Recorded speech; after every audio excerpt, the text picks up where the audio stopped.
Selamat pagi Bapak Ibu kasih Tuhan Yesus. Senang sekali bisa kembali bertemu pada hari ini. Ini sharing pertama saya di tahun 2022 dan kita masih tetap dalam tema besar kita, yaitu Born Slave of the Lord. Selama hampir 3 bulan ini kita terus-menerus mendapat pengajaran dari Bapak Rohani tentang bagaimana menjadi hamba Kristus, dan setiap sesi pengajaran selalu kita gali lagi di Komsel dan kita terus mendapatkan pengajaran, pemahaman, penyingkapan yang luar biasa bagaimana menjadi hamba Kristus. Minimal ada 5 topik berkesinambungan dari Bapak Rohani tentang bagaimana menjadi hamba Kristus ini. Yang pertama, milik Kristus, kita adalah hamba yang adalah milik Kristus. Kedua, kita punya hubungan istimewa dengan Bapa. Ketiga, kita adalah orang kepercayaan dari Allah sendiri. 4, kita mempunyai hidup yang tidak tergoncangkan. Dan 5, kita hidup dalam pola Kristus. Dan merenungkan kelima topik besar ini, saya menyimpulkan bahwa kita harus menjadi yang terbaik. Sehingga judul sharing saya hari ini adalah Be the Best. Jadilah yang terbaik. Amin. Saya mengambil dari 2 Timotius 2 ayat 20 yang tadi sudah kita baca di Nats Pembimbing. Kita baca sekali lagi bersama-sama. Dalam rumah yang besar bukan hanya terdapat perabot dari emas dan perak, melainkan juga dari kayu dan tanah. Yang pertama dipakai untuk maksud yang mulia, dan yang terakhir untuk maksud yang kurang mulia. Ayat ini juga muncul di Renungan Iman ke Iman tanggal 9 Januari. Dan saya mendapat berkat dari perenungan ini. Judulnya, Tiada Waktu Menjadi Pot Tanah Liat. Ayatnya sama tadi, 2 Timotius 2 ayat 20. Dalam rumah yang besar bukan hanya terdapat perabot dari emas dan perak, melainkan juga dari kayu dan tanah. Yang pertama, emas dan perak dipakai untuk maksud yang mulia, sedang terakhir kayu dan tanah untuk maksud yang kurang mulia. Kemudian uraian yang dibuat oleh Pastor Kenneth, apakah Anda ditakdirkan untuk beroleh kebesaran di kerajaan Tuhan? Ternyata nanti di kerajaan Tuhan ada, tidak semua beroleh kebesaran. Tidak semua menjadi perabot emas dan perak. Sebagian juga perabot kayu dan pot tanah liat. Ajukan pertanyaan itu kepada sebagian besar pemercaya, maka mereka akan memastikan, umumnya mereka akan mengatakan bahwa mereka tidak ditakdirkan untuk itu. Umumnya mereka berkata bahwa Anda tahu kita semua tidak dapat menjadi perabot emas seperti yang dinyatakan oleh Alkitab. Sebagian dari kita terpanggil menjadi pot kecil tanah liat saja. Banyak orang memang berkata, untuk apa jadi yang perabot emas di kerajaan surga? Oh, tanah liat aja, aku biasa-biasa aja lah, aku begini aja lah. Kenapa itu yang memberitakan Injil itu kan pendeta, hamba Tuhan, evangelis. Aku mah porsiku saja, biasa-biasa saja, yang penting kerja baik-baik saja. Puji Tuhan, Alkitab tidak menyatakan hal semacam itu. Perabot emas itu selalu diperlakukan istimewa. Beberapa tahun yang lalu sebelum pandemi, saya sekeluarga berkesempatan ke negara Rusia. Dan di situ ada banyak istana yang kami kunjungi. Dan di sebagian dari istana itu ada tersimpan perabot emas. Kalau kita mengunjungi istana atau museum yang perabotnya bukan emas seperti yang saya kunjungi ini, kan perabot biasa, tempayan, batu, itu bebas, kita bisa masuk bebas, bisa foto, bisa bikin video, nggak perlu serahkan jaket kita, barang-barang bawaan kita. Tapi kalau kita masuk ke istana atau museum yang berisi perabot-perabot emas, itu ketat sekali. Kita mesti lepaskan jaket luar kita, mesti menyerahkan barang-barang bawaan kita untuk diamankan. Kita mesti pakai shoe cover masuk ke situ. Kita nggak boleh foto, nggak boleh bawa kamera. Peraturannya banyak sekali, karena itu perabot emas diperlakukan dengan istimewa dan memang indah-indahnya luar biasa, tapi nggak boleh difoto.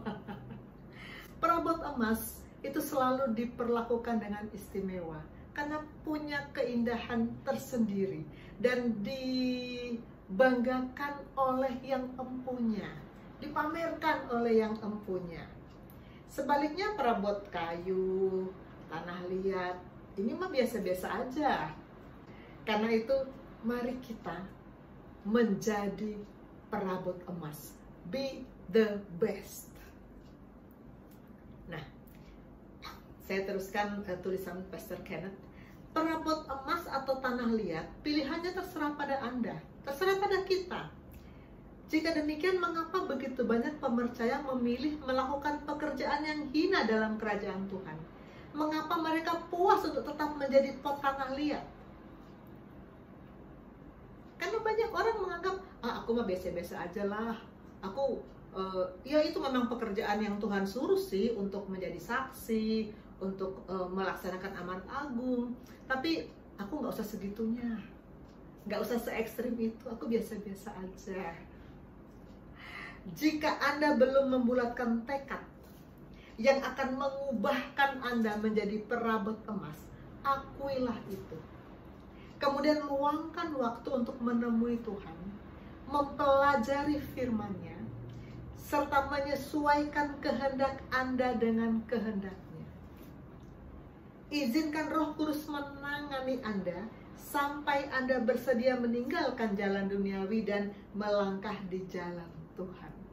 Jadilah perabot emas. Amin. Apa itu? Be the best. What? Apa? Seperti apa? Pertama, terbaik untuk bidang yang dipercayakan Tuhan kepada kita. Nggak semua bidang kan dipercayakan kepada kita. Jadilah yang terbaik di bidang yang Tuhan percayakan kepada kita. Saya guru, sudah sering ya saya cerita kalau saya guru. Saya punya murid, dan saya suka mengamati murid-murid saya.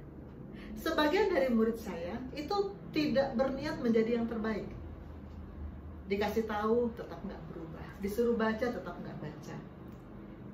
Mereka di benak mereka yang penting lulus. Udahlah, ngapain berusaha untuk mendapat nilai yang extraordinary. Pokoknya lulus. Dan kelihatan mereka semangatnya juga biasa-biasa aja. Prestasi juga biasa-biasa aja. Tapi ada sebagian dari murid-murid saya yang saya lihat memang ada semangat, memang ingin mendapatkan nilai yang baik, ingin menjadi yang terbaik, berusaha membaca, berusaha bertanya, berusaha merespon, dan kelihatan semangatnya, kelihatan bergairahnya. Dan tentu saja saya sebagai guru suka murid yang seperti ini. The best, be the best. Bapak Rohani berkata, anak Tuhan itu nggak ada yang bodoh. Berkali-kali Bapak Rohani berkata, orang nggak bisa bilang yang penting rohani biar bodoh asal rohani. Nggak ada. Anak Tuhan harus menjadi yang terbaik. Dan tadi kita lihat murid saya yang bersaksi, bagaimana, saya sendiri melihat bagaimana perkembangan murid-murid saya. Ada beberapa murid yang saya ikuti perkembangannya sejak masuk di IPD Koja, dan saya lihat bagaimana dalam pelayanan pribadi mereka merespon firman, Kemudian setiap kali ada komsel mereka juga merespon firman. Dan kalau saya ajak pelayanan ke pasien, mereka juga merespon dan mau melakukan pelayanan. Dalam pelajaran pun mereka berbeda. Dalam keterampilan pun mereka berbeda. Mereka lebih terampil. Dalam pelajaran mereka lebih smart. Karena sumber pengetahuan itu Allah sendiri. Maka saya percaya kalau kita sungguh-sungguh dengan Tuhan, mau menjadi perabot emas dalam kerajaan Tuhan, maka di bidang yang kita jalani pun kita menjadi yang terbaik. Be the best. Orang dunia punya prinsip bahwa hidup itu seperti roda berputar, kadang di atas, kadang di bawah. Beberapa tahun yang lalu pernah tuh ada murid saya, niatnya sih mau bersaksi, tapi kalimat pertama dalam kesaksiannya dia mengatakan, kita tahu bahwa hidup seperti roda berputar, kadang di atas, kadang di bawah. Tek, saya langsung, aduh, saya kurang tentir ini. Dan ternyata betul juga, begitu murid saya selesai bersaksi, Bapak Rohani langsung mengkoreksi. Hidup orang Kristen tidak sama dengan roda berputar itu hidup orang dunia, ya. Tapi kita tidak naik turun, tidak maju mundur. Orang dunia maju mundur itu biasa. Maju mundur cantik. Orang dunia naik turun itu biasa. Hidup seperti roda berputar, sebentar di atas, sebentar di bawah. Naik turun biasa. Itu orang dunia. Tetapi anak Tuhan, hamba Tuhan, murid Tuhan itu akan tetap naik dan tidak turun. Ulangan 28 ayat 13, Tuhan akan mengangkat engkau menjadi kepala dan bukan ekor. Engkau akan tetap naik dan bukan turun. Apabila engkau mendengarkan berita Tuhan Allahmu yang kusampaikan pada hari ini, kau lakukan dengan setia. Amin. Tapi kan kita bond slave. Kita budak, gak punya hak. Bagaimana bisa menjadi yang terbaik? Mungkin ada yang bertanya seperti itu. Bond slave itu cuma bisa nurut saja. Bagaimana jadi yang terbaik? Makanya Bapak Rohani berkali-kali mengatakan, bond slave ini hanya bisa dikaitkan dengan Allah Bapa. Tuhan sebagai Tuhan kita, bukan pihak yang lain. Kalau Tuhan yang menjadi Tuhan kita, maka kita sebagai bond slave of the Lord pasti menjadi yang terbaik. Sebagai apa profesi kita? Sebagai murid, jadilah yang terbaik. Kejar prestasi yang terbaik. Sebagai dokter, jadi yang terbaik. Sebagai guru, jadi yang terbaik. Sebagai penyanyi, WL, musisi, apapun juga, jadi yang terbaik. Pendeta, jadi yang terbaik. Amin. Bukan maju mundur, bukan naik turun, tapi tetap naik dan tidak turun. Tetap naik dan tidak turun. Be the best. Mazmur 1 ayat 3 berkata, ia seperti pohon yang ditanam di tepi aliran air, yang menghasilkan buahnya pada musimnya, yang tidak layu daunnya. Apa saja yang diperbuatnya berhasil. Itu janji Tuhan. Tuhan mau kita, apa saja yang kita perbuat berhasil. Be the best. Sebagai bond slave of the Lord, kita ternyata dirancang oleh Tuhan untuk menjadi yang terbaik. Beda dengan bond slave yang lain. Beda dengan hamba yang lain. Jangan mau menjadi hamba yang lain kecuali hamba Tuhan. Kita akan melihat beberapa tokoh di Alkitab yang tadinya pada posisi hamba, tapi Tuhan jadikan yang terbaik. Pertama, Yusuf. Ini dibahas oleh Pastor Pierre dalam Komsel tanggal 12 Maret kemarin. Yusuf, kita tahu ya, mula-mula dijual oleh saudara-saudaranya menjadi budak di Mesir dan dibeli oleh Potifar, dan dia menjadi budak di rumah Potifar. Posisi budak pasti nggak enak, pasti nggak enak, nggak punya hak, apalagi dia orang asing tinggal di Mesir. Tetapi Tuhan menyertai Yusuf. Kita lihat di Kejadian 39 ayat 2. Tetapi Tuhan menyertai Yusuf sehingga ia menjadi seorang yang selalu berhasil dalam pekerjaannya. Maka tinggallah ia di rumah tuannya, orang Mesir itu. Tuhan menyertai Yusuf. Walaupun dia dalam posisi budak,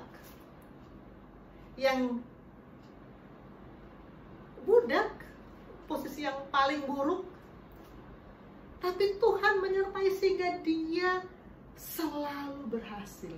Luar biasa penyertaan Tuhan.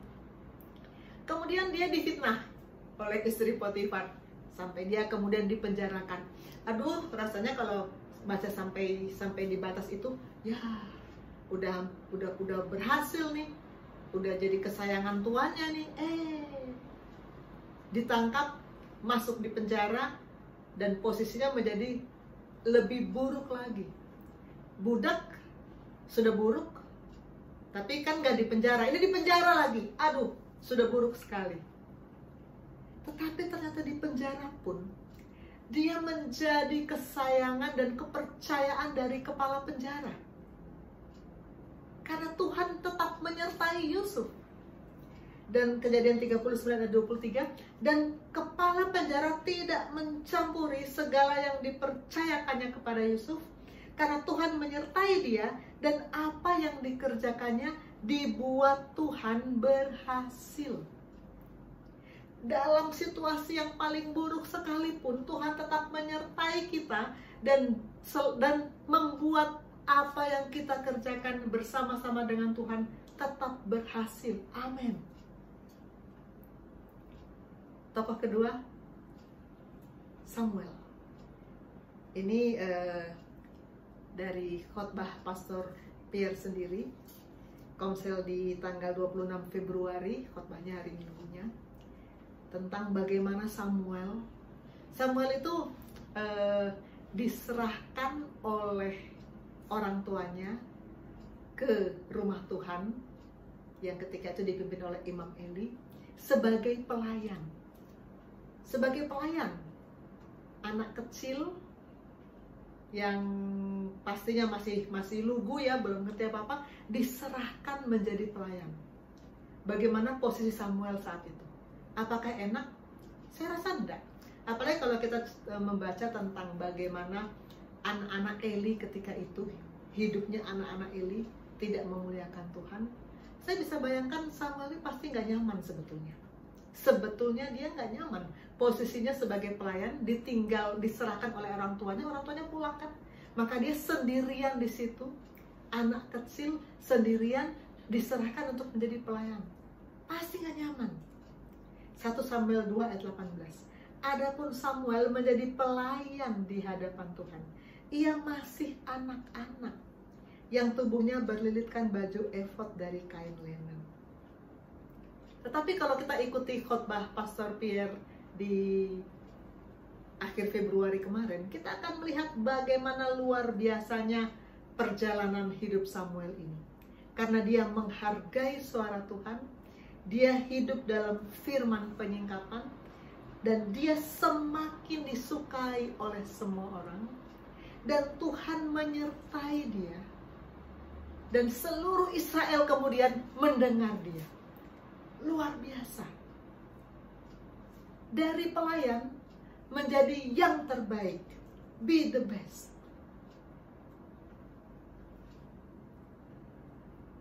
Kedua, tadi yang pertama, terbaik dalam bidang yang Tuhan percayakan kepada kita. Kedua, terbaik dalam sudut pandang Tuhan.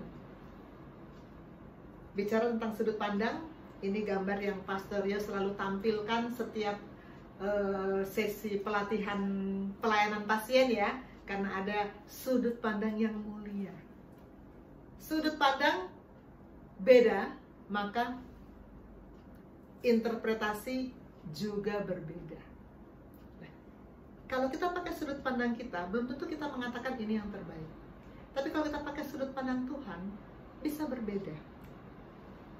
Seperti apa yang terbaik dalam sudut pandang Tuhan? Saya mengambil contoh tokoh yang sangat populer, yang sering sekali kita bicarakan, Daud. Kisah Rasul 13 ayat 22.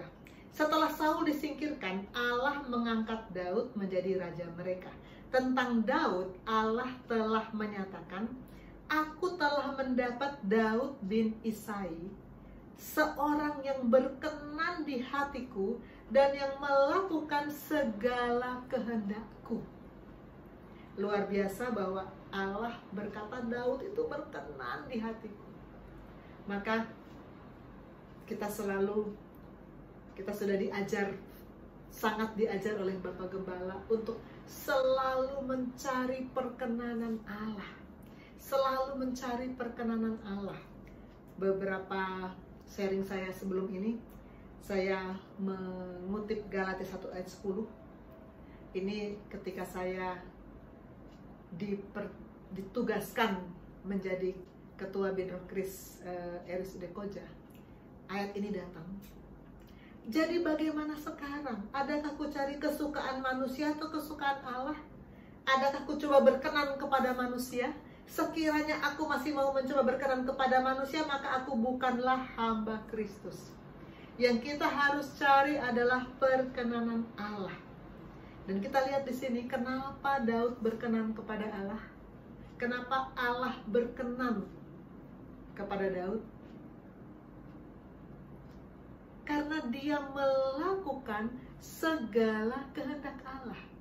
Melakukan segala kehendakku, kata Allah, kata firman. Daud melakukan segala loh saudara. Bukan hanya yang kebetulan ingat, bukan hanya yang sesuai situasi, tapi segala. Minggu lalu kita mendengar khotbah yang luar biasa dari Bapak Pastor Ang, dan semua pasti masih segar ya dalam ingatannya, baru minggu lalu. Dan salah satu yang sangat menarik yang disampaikan oleh Pastor Ang adalah keselamatan adalah mujizat terbesar yang Tuhan berikan bagi kita, yang kita terima dengan iman. Dan keselamatan itu harus diberikan, harus dibagikan. Kabar keselamatan itu harus dibagikan supaya orang boleh menerima anugerah keselamatan itu. Amin. Bilang ke sebelahnya, jangan selamat hanya untuk diri sendiri.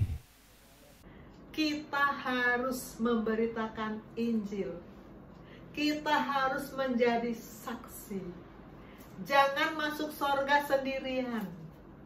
Betapa berbeda nasib orang yang kita sampaikan firman dengan orang yang tidak pernah dengar firman.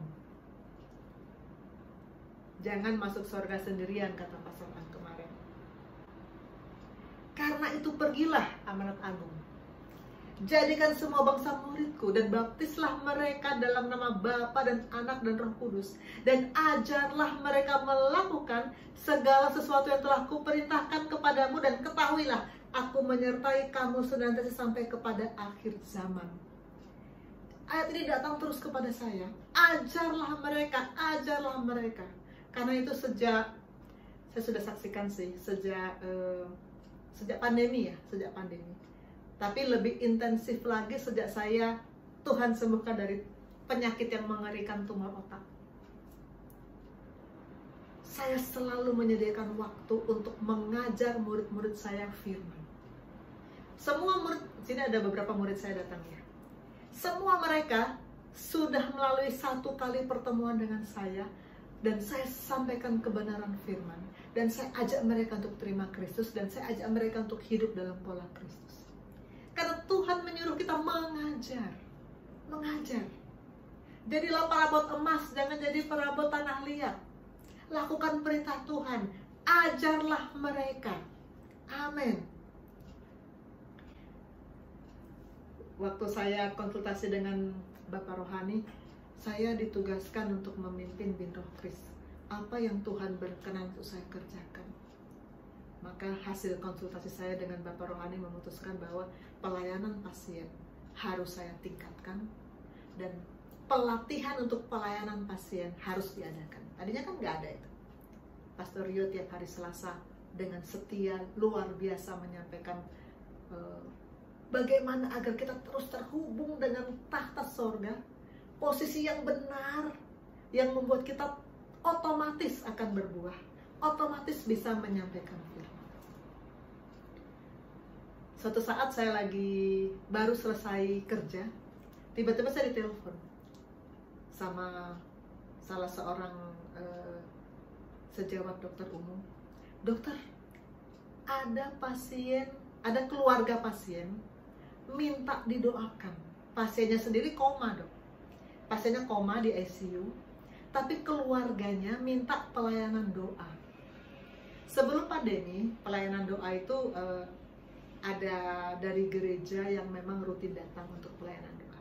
Tapi sejak pandemi kan tidak ada, tidak boleh ada perkunjungan.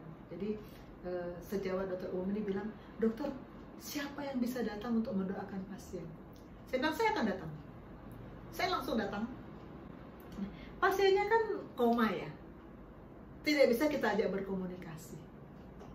Karena itu saya sempat berpikir, nah, sasaran Tuhan apa ini? Tapi kemudian datang di hadapan saya 3 orang saudaranya, 3 orang muda-mudi yang datang untuk meminta atau menuntut agar saudaranya yang koma ini didoakan. Saya langsung berkata dalam hati saya, ketiga orang ini sasaran Roh Kudus. Saya dipertemukan dengan mereka pasti untuk mereka mendengar kebenaran Kristus, supaya mereka mendengar firman. Kalau orang yang sudah koma ini, otoritas Tuhan yang menetapkan bagaimana rohnya dengan Tuhan. Karena saya nggak bisa berkomunikasi dengan dia, saya tidak tahu. Tapi yang di depan saya, yang 3 orang ini yang hidup segar bugar, sasaran Roh Kudus.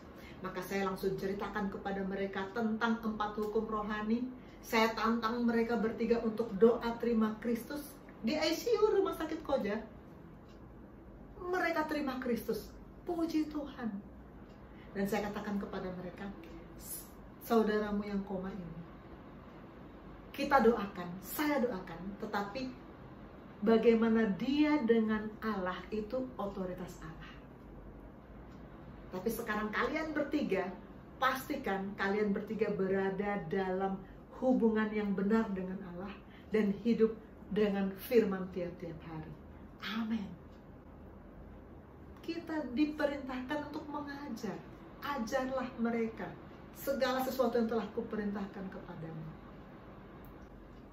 Ini adalah pelayanan pasien, dan ketika ini yang menyampaikan firman adalah Zefanya. Zefanya yang beberapa waktu yang lalu pernah bersaksi ya. Saya sangat kagum dengan pekerjaan Roh Kudus, bahwa Zefanya sesudah mengikuti pelatihan pelayanan pasien, dia mau menyampaikan firman kepada pasien, dan pasien ini sakitnya berat. Ada 3 penyakit yang sama-sama berat sekaligus datang kepada dia. Dan ketika dia mendengarkan firman yang kami sampaikan, dan Zefanya bilang, ibu memang penyakitnya berat. Dia langsung bilang gini, iya dokter, saya ini kecewa sama Tuhan. Kenapa Tuhan mengizinkan saya sakit begini berat? Saya kecewa sama Tuhan. Lalu kami bimbing dia, kami ajak dia untuk bertobat, memulihkan hubungan dia dengan Tuhan. Kami katakan kepadanya bahwa dalam segala sesuatu Tuhan bekerja. Kami katakan kepadanya bahwa Tuhan mau untuk selalu makan bersama-sama dengan dia setiap hari. Tuhan mau dia selalu punya hubungan dengan kekekalan. Dulu dia sudah terima Yesus, lalu dia dulu pernah jadi aktif di gereja, tapi sekarang dia mundur, tidak pernah baca Alkitab dan kecewa sama Tuhan. Dan ketika kami sampaikan kebenaran firman, dia menangis dan dia memutuskan untuk minta ampun dan kembali kepada Tuhan.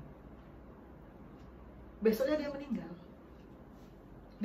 dia meninggal. Saya lihat Zevanya sempat agak bingung, kok meninggal? Kan kita sudah doakan. Kenapa Tuhan mengizinkan dia meninggal? Saya katakan begini,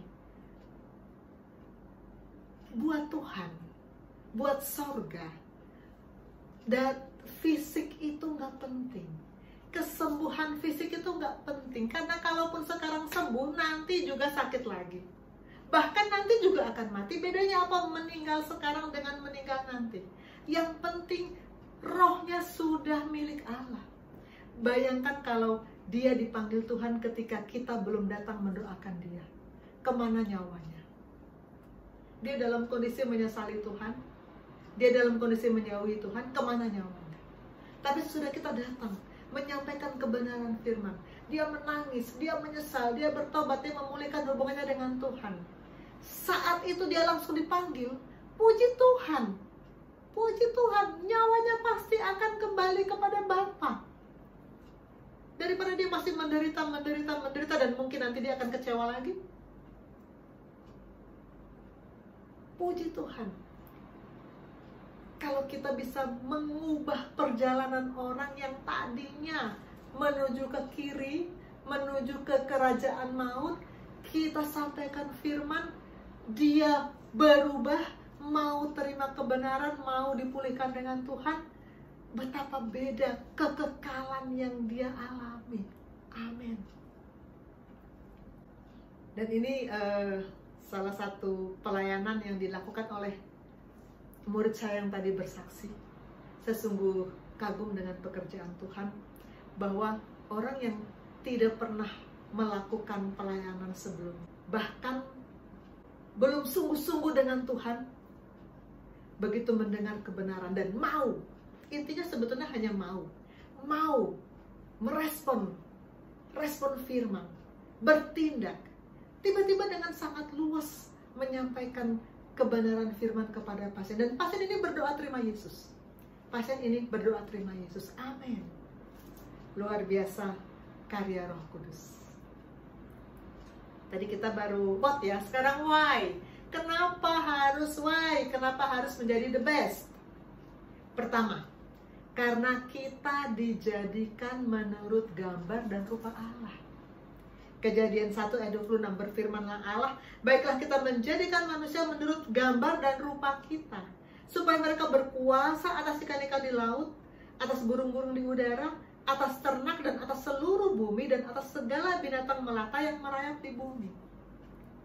Karena kita dijadikan menurut gambar dan rupa Allah, maka kita harus menjadi yang terbaik. Masih ingat kisah penciptaan?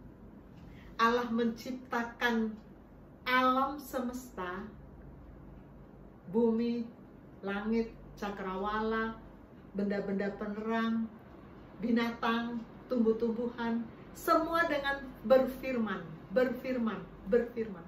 Tapi begitu manusia, Allah membentuk dengan debu tanah dan meniupkan nafas hidup.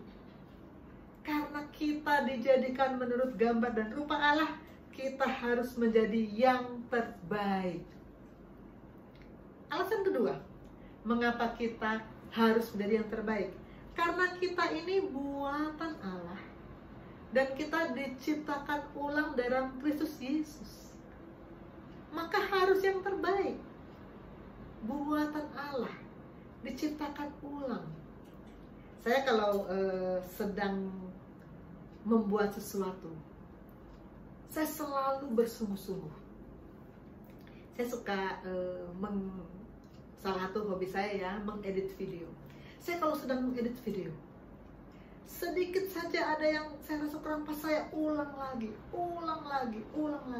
Biar sudah larut malam, kalau belum selesai rasanya, aduh, tanggung. Ulang sampai saya mendengar musiknya pas, ketukannya pas, lihat gambarnya pas, baru saya puas.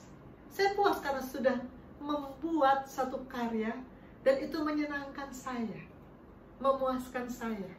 Begitu juga kita sebagai karya dari Allah.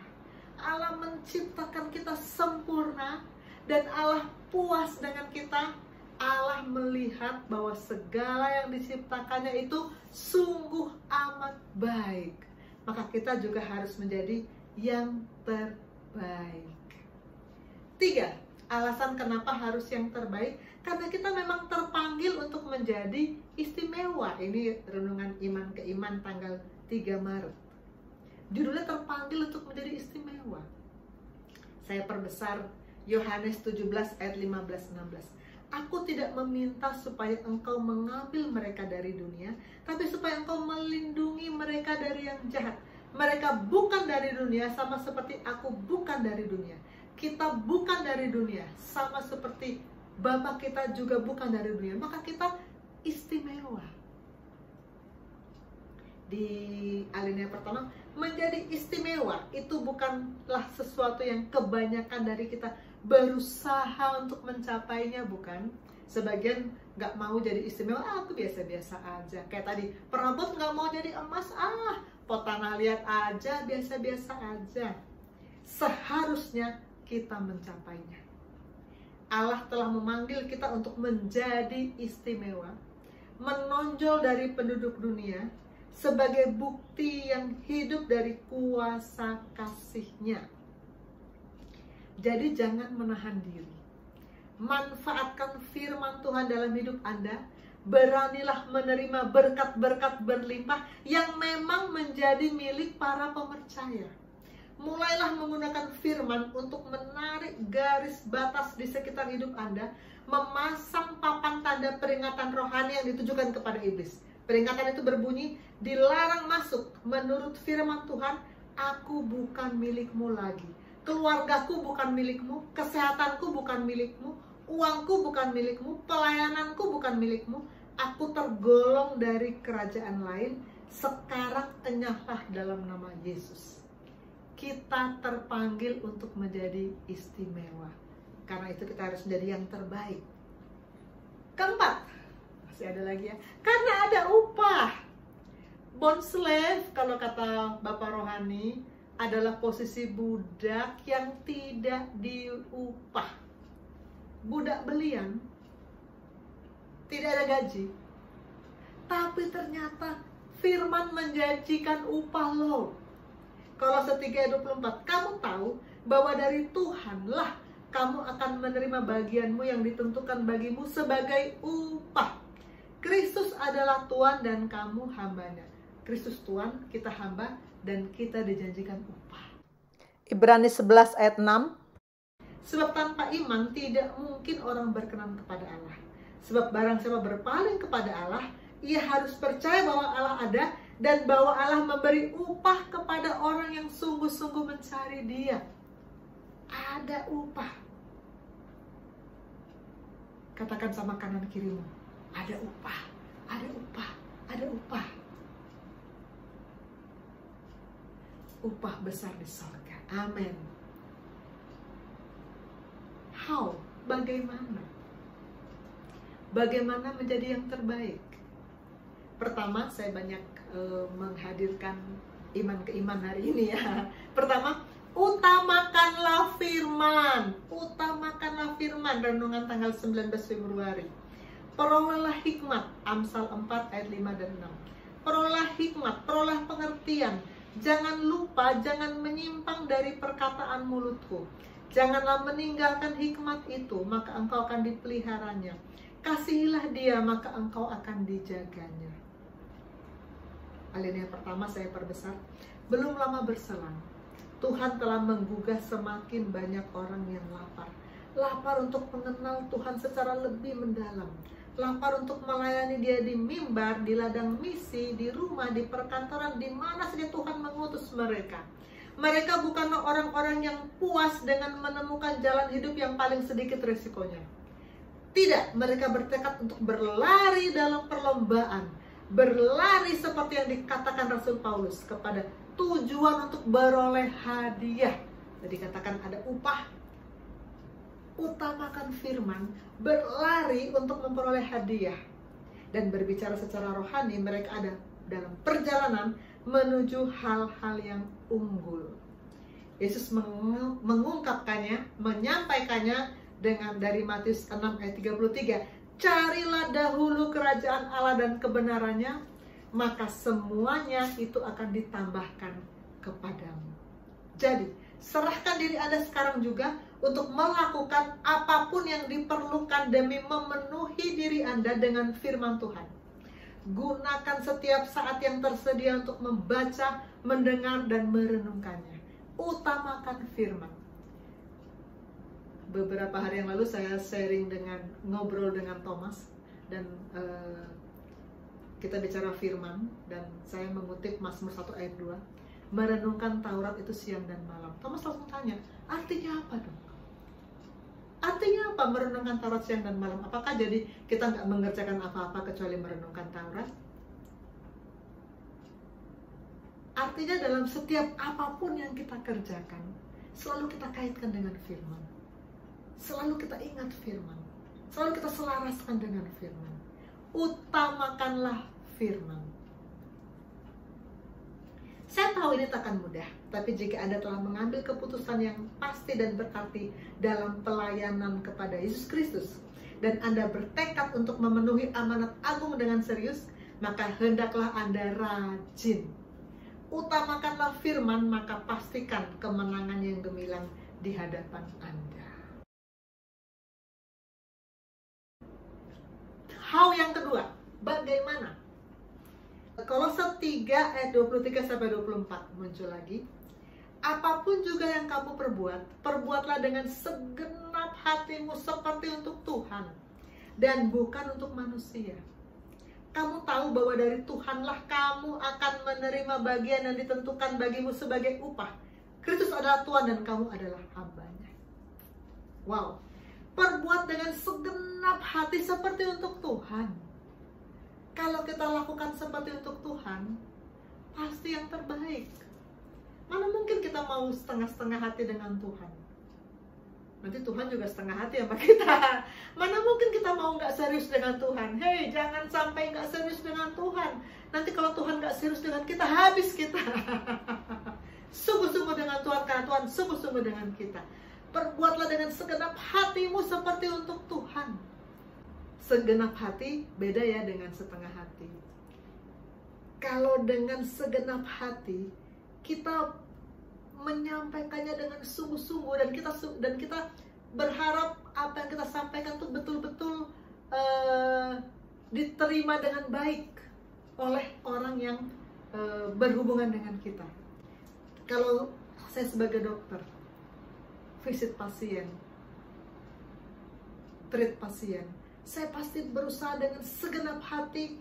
Saya menjelaskan penyakitnya, menjelaskan tujuan pengobatannya, menjelaskan apa saja yang dia ingin tanyakan, karena saya mau melakukannya seperti untuk Tuhan. Juga kalau saya mau mengajar ke murid-murid saya berusaha supaya mereka betul-betul mengerti, karena saya mau melakukannya seperti untuk Tuhan, bukan dengan setengah hati. Juga kalau saya dengan anak-anak saya, apa yang saya lakukan untuk anak-anak saya seperti saya lakukan untuk Tuhan. Segenap hati, bukan setengah hati. Amin. Dan hal yang ketiga, kita harus berada pada posisi yang tak tergoncangkan. Ini khotbah pas Bapak Gembala beberapa minggu yang lalu. Berada pada posisi yang tak tergoncangkan. Ada orang membangun rumah di atas batu, dan ada orang membangun rumah di atas pasir. Waktu datang angin, badai, hujan lebat, yang di atas pasir hanyut. Apa artinya? Seperti apa yang membangun rumah di atas batu? Mendengar firman dan melakukan. Seperti apa yang membangun rumah di atas pasir? Mendengar firman tapi tidak melakukan. Banyak nggak orang yang mendengar firman tapi nggak melakukan? Banyak. Banyak orang yang menganggap mendengar firman aja udah cukup. Padahal sebetulnya ya, jujur nih, saya pernah bicara dengan teman-teman di Bina Rohani Kristen Rumah Sakit Koja. Kita di gereja dengar firman. Benar nggak sih kita selama khotbah di gereja terus fokus mendengar? Sebagian dari kita mulai merenungkan yang lain loh. Sebagian dari kita mulai buka-buka chatting WhatsApp loh. Itu mendengar aja udah nggak benar, apalagi melakukan. Maka kita akan hanyut kalau ada masalah. Dengar seperti telinga seorang murid, sungguh-sungguh menyimak. Kalau saya sedang mendengar guru saya ngajar, lalu saya ngelamun, nggak bakal ngerti saya apa yang diajarin. Murid nggak bisa sambil-sambil kalau dengar gurunya ngajar, harus fokus dengar. Karena kalau nanti nggak ngerti, ujian nggak lulus, nanti nggak jadi dokter. Ini murid-murid saya, bagaimana kalau kalian mendengar saya mengajar, lalu kalian memutuskan untuk ngelamun, mikirin yang lain, sia-sia kan? Percuma ada di situ. Mendengar seperti seorang murid dan melakukan seperti seorang hamba, melakukan dengan patuh tanpa tawar-menawar. Itu membuat kita berada pada posisi yang tak tergoncangkan. Amin. Kesimpulan, kita harus menjadi yang terbaik dari sudut pandang firman, melakukan segala perintah Allah Bapa. 2, kita harus menjadi yang terbaik karena kita ini buatan Allah. Allah menciptakan kita segambar dan serupa dengan Dia. Be the best. 3, untuk menjadi yang terbaik, kita harus mengutamakan firman, melakukan apapun seperti untuk Tuhan, mendengar firman dan melakukannya, mendengar seperti seorang murid dan melakukannya seperti seorang hamba. Amin. Mari kita berdoa.